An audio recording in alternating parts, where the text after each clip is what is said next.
The moment I unfolded that note, my whole body went still. Your husband is not who you think he is. Check the locked drawer in the gray filing cabinet. Rebecca left you the key. It's taped inside the cover of the blue binder on the second shelf. I'm so sorry I couldn't tell you in person. My hands weren't shaking yet. That came a few seconds later, when my brain finally caught up to what my eyes had read.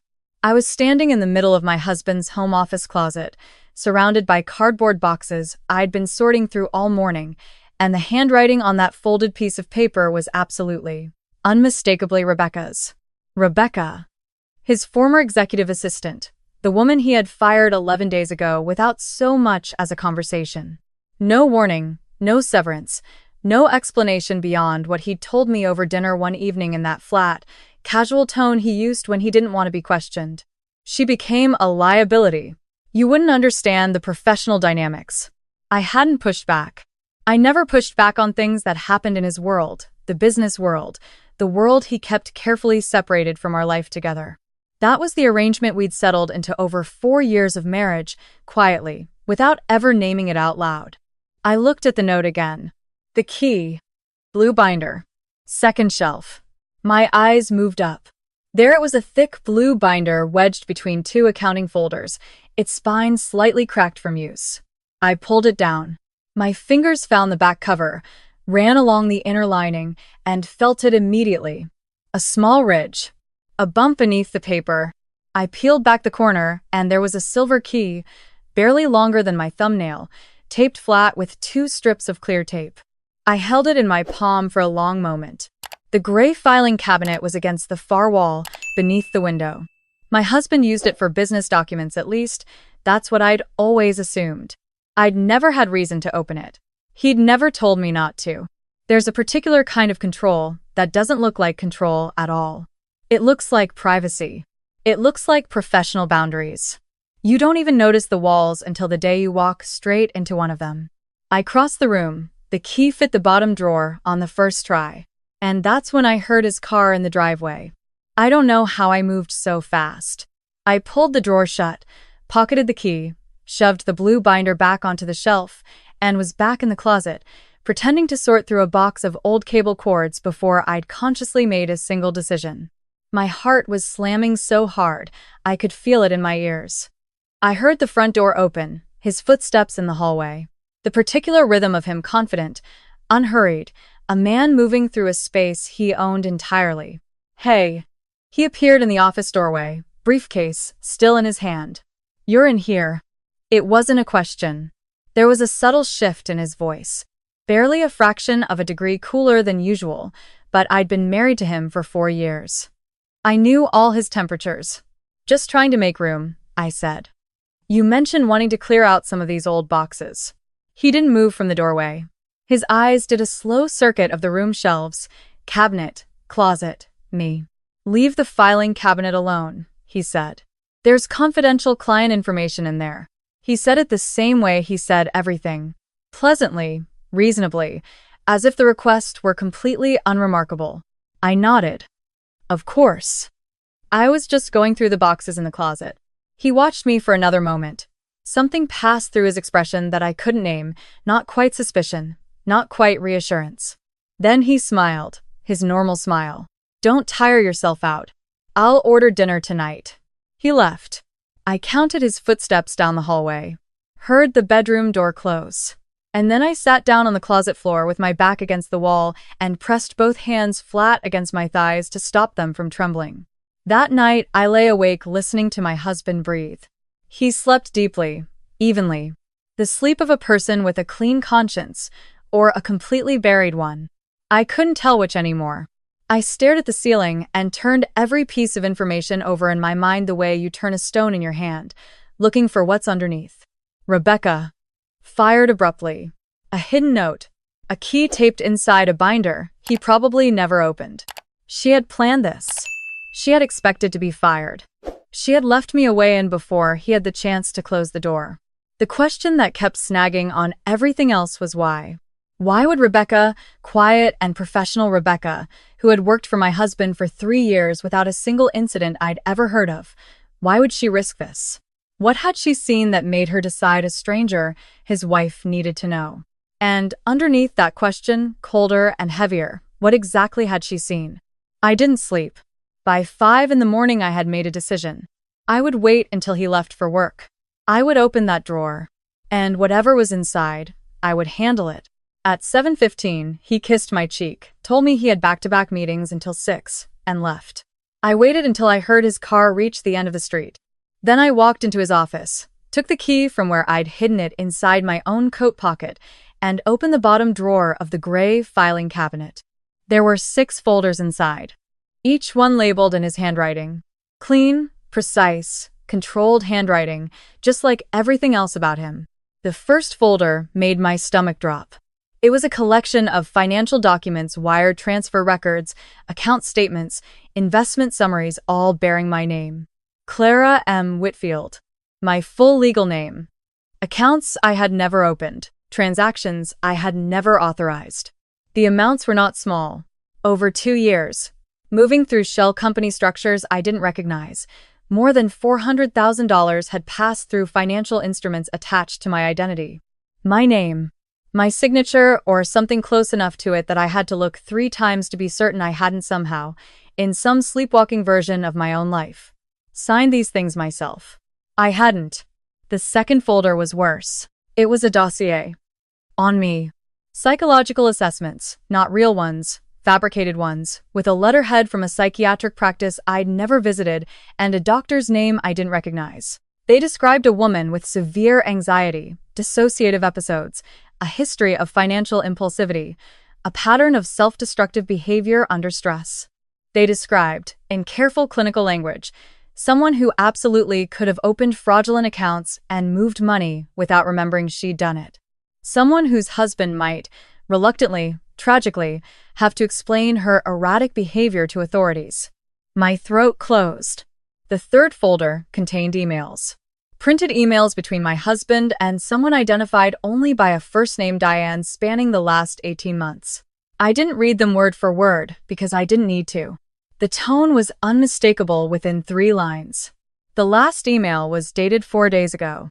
Everything is on schedule, he had written. By the end of next month, it'll just be the 2 of us. Clean slate. Clean slate. The fourth folder was a single printed document. A checklist, his handwriting again, those neat, deliberate letters. Items ticked off in sequence. Accounts established. Documentation filed. Narrative prepared. Medical records backdated. Asset transfer scheduled. Exit timeline confirmed. Beneath all of it, 3 words circled at the bottom of the page.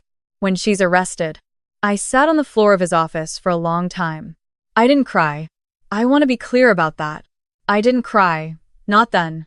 What I felt was something much colder and much steadier than grief, a kind of crystalline, absolute clarity that I had never felt before in my entire life. 4 years of marriage. 4 years of giving someone the most foundational access to your existence, your name, your signature, your credit, your daily patterns, your trust, and discovering that access had been quietly, methodically turned into a weapon aimed directly at you. He wasn't going to leave me. He was going to destroy me on his way out. I photographed every page with my phone, both sides of every document. I put everything back exactly as I found it. I locked the drawer. I put the key back where I'd found it, taped under the cover of the blue binder, and I replaced the binder on the shelf in precisely the same position. Then I walked to the kitchen, made myself a cup of coffee, and started thinking. If Rebecca had left me that note, it meant she had seen enough to know what was coming. And if she had known and had tried to warn me, there was a chance she still had information I didn't. Information that could fill the gaps between what I'd found and what I still didn't fully understand. I found her contact information in my own phone. I still had her number from 2 years ago when she'd coordinated a dinner party we'd hosted together. I almost called. Then I stopped myself. He had fired her. He had done it deliberately and surgically, the same way he did everything. If she were still connected to me in any traceable way, he might know. And if he knew I was asking questions, the timeline would accelerate. I had to assume he was watching. I had to behave like the woman he believed he had completely mapped. So, I behaved like her. For the next 4 days, I was the perfect version of my husband's wife. I made dinner. I asked about his meetings. I laughed at his jokes and rubbed his shoulders when he said he was tired and did not once, allow my expression to show a single thing that was actually happening inside my chest. I'd had no idea I was this good at it until I had a reason to practice in earnest. But underneath every soft smile, I was working. On the first day, I called a law firm from a phone I'd bought at a drugstore with cash, a firm that specialized in financial fraud and domestic legal situations. The consultation lasted 40 minutes. The attorney, a woman with a calm, unhurried voice that I found enormously stabilizing, told me that what I was describing, fraudulent account creation in a spouse's name, fabricated psychiatric documentation, coordinated asset transfer, constituted multiple serious federal and civil violations. She told me to stop accessing the evidence and let her team handle the next steps. She told me something else too, something I wrote down and read several times afterward. Your job right now is to not give him any reason to move faster. On the second day, the attorney's investigator made contact with Rebecca on my behalf. Rebecca, I learned, had not simply noticed irregularities. For 6 months before she was fired, she had been quietly, carefully documenting everything, saving files to a personal drive, logging dates and communications. Building a record with the methodical patience of someone who had decided she was going to do this correctly, even if it took her a very long time. She had tried once to find a way to tell me directly and had lost her nerve. The note in the closet was her second attempt, her final one. What she had was substantial. What I had, combined with what she had, was ironclad. On the third day, following the attorney's guidance, I secured independent copies of my own financial records going back 5 years, documented every account I had actually authorized, and signed a detailed affidavit describing the timeline of events from the moment I found the note. I sent a copy to 3 different people. My attorney, my older sister in Portland, who received it with a 3-second silence and then said, "Tell me what you need," which made me grip the edge of the bathroom counter to steady myself, and a secure cloud account set to release automatically if I didn't manually cancel it every 72 hours. If anything happened to me, everything went to the district attorney's office. On the 4th day, my husband came home from work early, the same way he had the afternoon I was in his office closet. This time I was in the kitchen, genuinely this time, and when he stepped inside and looked at me, there was something different in his eyes. Not quite suspicion, more like calibration, like he was measuring something he couldn't quite account for. "You've been quieter than usual," he said, leaning against the counter. "You okay?"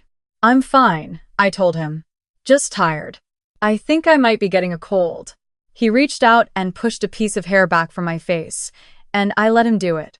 His fingers lingered against my cheek a moment too long. He was looking for something. I made sure my face gave him nothing but gentle, vague exhaustion. "We should get away," he said. "Just the 2 of us. Somewhere restful. Maybe next weekend." There it was. The language from his emails. Quiet place. Just the 2 of us. The same wording from his checklist. The planning document. All of it converging into a weekend trip he was suggesting with that particular gentle reasonableness he deployed when he wanted something to happen without any friction. I smiled. I told him that sounded really nice. I asked if he had somewhere in mind. He did. A rental property 3 hours north. Remote. Private. A place where a woman having some kind of mental health crisis might, if things went wrong in a very particular way, have an accident. I said I was looking forward to it. That night he slept, and I lay next to him for the last time in the bed we had shared for 4 years, and I thought about the woman I had been when I walked into this marriage. 28 years old and genuinely, wholeheartedly in love with someone I believed had chosen me with the same whole heart. I thought about how careful he had been, how long the setup had taken, how many small moments I had misread as intimacy that were actually inventory, him cataloging everything about me that could later be used to build a convincing fiction. I didn't grieve him. I want to be clear about that too. I grieved the marriage I'd thought I was living in. I grieved the woman I'd been before I knew. But the person lying next to me in that bed, breathing slow and even, with his checklist and his exit plan, and his other woman waiting for the clean slate, I didn't grieve him at all. You cannot grieve something that was never actually there. I got up at 4 in the morning, the way I'd arranged with my attorney, and I quietly carried 2 bags to my car. Everything I actually needed. Documents, hard drives. The photographs I cared about, the things that were irreplaceably mine. I left everything else exactly in place.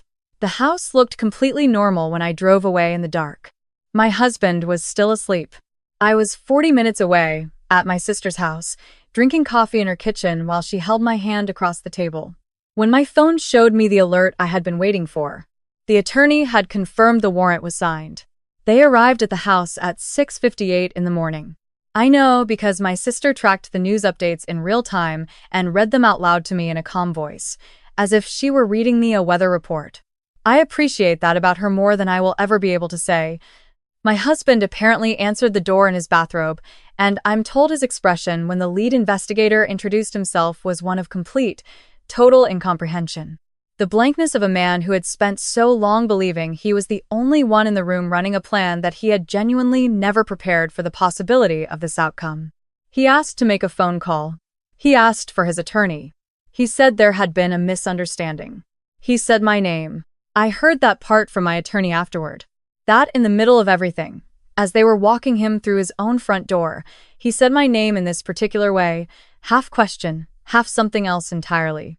Like he was only just now, standing in handcuffs in his own living room, beginning to understand that I had not been the woman he thought he knew for the last 4 days. Or possibly much longer. The charges were significant. Financial fraud, identity theft, document forgery, conspiracy. There were additional matters arising from the evidence. Rebecca provided that I won't detail here, but I will say that the district attorney described the case as, and I'm paraphrasing only slightly, unusually thorough. That's Rebecca's doing as much as mine. I met her for coffee 3 weeks after that morning. We sat across from each other in a quiet corner of a cafe 2 towns over, and she was smaller and quieter than I had pictured from the version of her that existed in my mind as this brave, impossible woman who had risked everything to leave me a note in a closet. She looked like someone who had been holding a very heavy thing for a long time and had recently been allowed to put it down. "I'm sorry I waited so long," she said. "You didn't wait," I told her. "You found a way." "That's not the same thing." She had been protecting herself too, she explained. She had a family. She'd needed time to build the record carefully enough that it couldn't be dismissed or turned around on her. She had been afraid. She told me that plainly, without apology, and I respected her more for it than I would have if she'd said otherwise. We talked for almost 2 hours. I told her what I'd found in the drawer, the full picture, and watched her face cycle through several expressions I recognized. The particular combination of shock and grim confirmation that comes from discovering the thing you feared was even worse than you knew. At the end, before we left, she said something that stayed with me. "He spent years watching you, studying you, mapping exactly who you were, and then you used every single thing he knew about you against him. You gave him exactly what he expected, right up until you didn't." I've thought about that a lot since then. My husband had access to me in a way very few people ever get access to another person. He had time and proximity, and my complete trust. He had watched me in my most unguarded moments, cataloged my patterns, my routines, my instincts, my reflexes. And he had made the critical mistake that certain kinds of people always make, the mistake of assuming that knowing someone's behavior means you know their capacity. He knew what I did. He didn't know what I was capable of.